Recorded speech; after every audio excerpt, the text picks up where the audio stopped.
একটা অব্যবস্থাপনা থাকতে গিয়ে বারবারই ভুল সিদ্ধান্ত নিতে দেখা যায় বাংলাদেশ ক্রিকেট বোর্ডকে।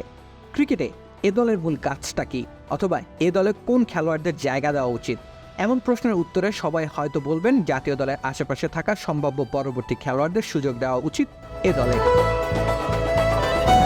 এর থেকে ব্যতিক্রম উত্তর হয়তো খুব একটা পাওয়া যাবে না, অথচ বিসিবি অধিকাংশ সময় উল্টো পথেই যেন হেঁটে চলে। সর্বশেষ সংযোজন হিসেবে মুশফিকুর রহিম ও মুমিনুল হককে অন্তর্ভুক্ত করা হয়েছে এ দলের সাথে। জাতীয় দলের আসন্ন পাকিস্তান সিরিজের আগে এ দল পাকিস্তান এ দলের সাথে সিরিজ খেলবে।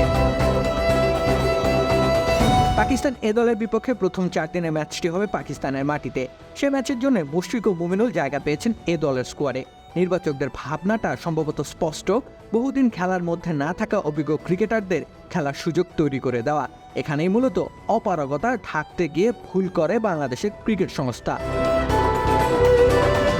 এ দল জাতীয় দলের সুযোগের অপেক্ষায় থাকা খেলোয়াড়দের নিজেদের ঝালাই করে নেওয়ার জায়গা। সেখানে তরুণ ক্রিকেটাররা ভিন্ন কন্ডিশনে নিজেদের খেলে পরবর্তীতে জাতীয় দলের চ্যালেঞ্জের জন্য প্রস্তুত হবেন। তাছাড়া উচিত হচ্ছে সারা বছর এ দলের কার্যক্রম চালানো, কিন্তু তেমনটি হয় না। পাইপলাইনে থাকা খেলোয়াড়রা পর্যাপ্ত সুযোগই পান না খেলার। যা একটু পান তাও আবার অভিজ্ঞ খেলোয়াড়দের জন্য জায়গা ছেড়ে দিতে হয়।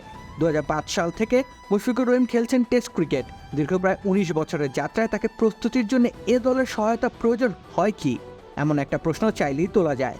যদি বলা হয় প্রস্তুতির কথা, তাহলে দেশের অভ্যন্তরে কেন লঙ্গার ফরম্যাটের একাধিক টুর্নামেন্ট আয়োজিত হয় না, এমন প্রশ্ন ওঠা স্বাভাবিক।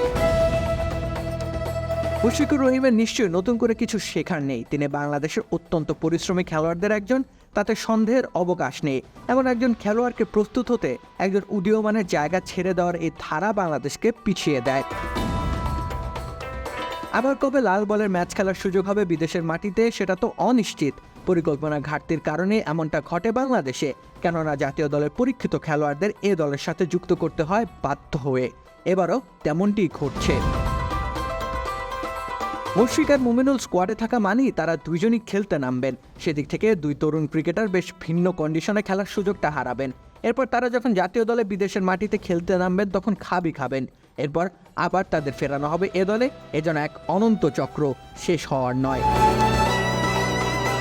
আচ্ছা, তাও হয়তো তর্কের খাতিরে প্রস্তুতির প্রয়োজনে মুশফিক মুমিনুলদের অন্তর্ভুক্তি মেনে নেওয়া যায়, কিন্তু এনামুল হক বিজয়কে ঠিক কোন কারণে সেই এ দলের সাথে সম্পৃক্ত করা হয়েছে সেটাও সম্ভবত বোধগম্য নয়। তিনি তো কখনোই টেস্টের জন্য বিবেচিত হন না। তাছাড়া সাদা বলে ক্রিকেটেও আসা যাওয়ার মাঝেই দিন কেটে যায় তার। 31 বছর বয়সে এসে তিনি নিশ্চয়ই তরুণ প্রতিভা নন, যাকে গড়ে তুলতে হবে। এখানেই আসলে পরিকল্পনার ঘাটতি, কাঠামোগত দুর্বলতাগুলো স্পষ্ট হয়ে ওঠে।